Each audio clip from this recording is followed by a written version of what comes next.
We are back once again at the Stronghold Games booth with Mr. Stephen Buonocore, and he's going to tell us about Diamonds. Diamonds, trick-taking card game by Mike Fitzgerald, the great Mike Fitzgerald. He's been in the industry for about 30 years. I mean, from the beginnings. He's been responsible for every Pokemon expansion's development. He takes it from the designer, he develops those expansions. He has designed himself the Mystery Rummy series of games. He did the second collectible card game, Wyvern, way back, right after Magic came out. Brilliant guy. So happy to be working with Mike Fitzgerald on this game. And he came and he pitched this. He said, Stephen, this is the kind of game I want you to do. So I know you're going to upgrade these components and go crazy. Not just make it a card game, but make it a beautiful looking game as well. But what is Diamonds? You know, the little tagline on there is if you like hearts and spades, you're going to love Diamonds. And North Star used that kind of same thing. If you like hearts and spades, you'll love the clubs. I'll give them a shout out too. Another great card game by them.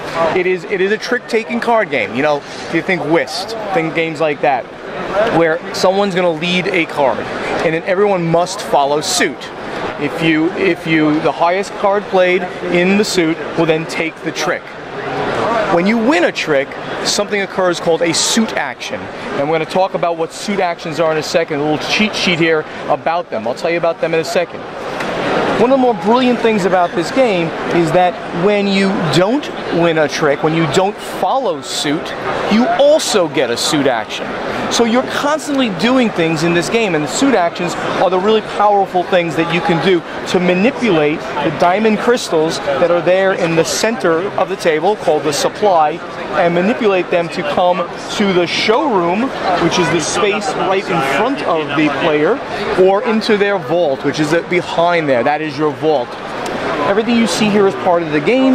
You've got a 4-suited deck with cards going from 1 to 15, so it's a 60 card deck, plus these player aids that will guide you through. What are the suit actions? That's the key of the game. There are 4 suit actions. Diamonds, when you either win a trick in Diamonds, or you play a diamond card because you couldn't play on suit, you can move a diamond from the supply immediately to your vault, behind your screen. Diamonds that are behind the screen are going to be worth 2 points at the end of the game. And they're also locked away so that nobody can steal them. That's one thing you can do with Diamonds. If you did let me set this up. We start with 3 in front of you. If you did a hearts, either win a heart trick, or you played a card off suit with a heart, you take a diamond from the reserve. I'm sorry, from the supply, and you put it here in your showroom. Very simple symbology. When you play a spade, win a spade trick, or you throw a spade out when you can't, you go from your showroom into your vault, banking it out there, and then finally the club is you're going to steal from a faraway guy. You're going to steal one of his, and you're going to bring it over to your showroom. Those are the 4 things that happen in the game.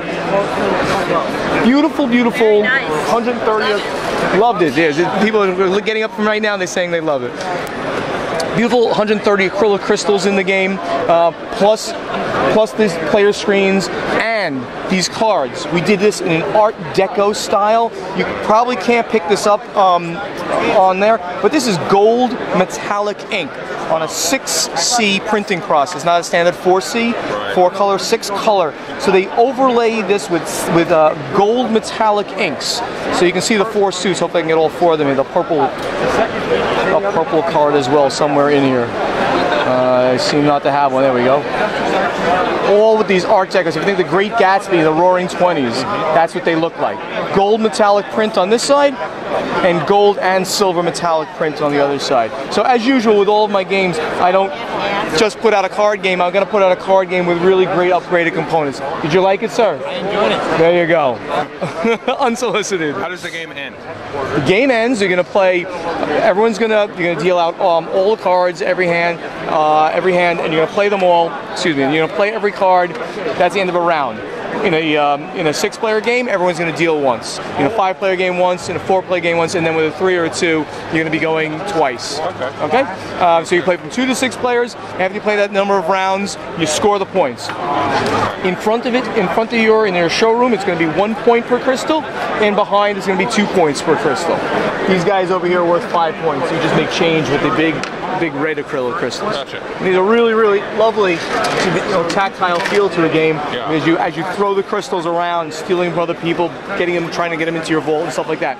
Tom Vassell, our good friend Tom Vassell, he played the prototype with Mike over at Origins, and what he said was, you never have a bad hand in Diamonds, because even when you have this hand with holes in it and low cards, you schlupping cards off, into tricks, and you're still manipulating the diamonds, the physical diamond crystals on the board. And that's what makes this game really unique and really interesting. Awesome. Thanks, Steven. Thank you.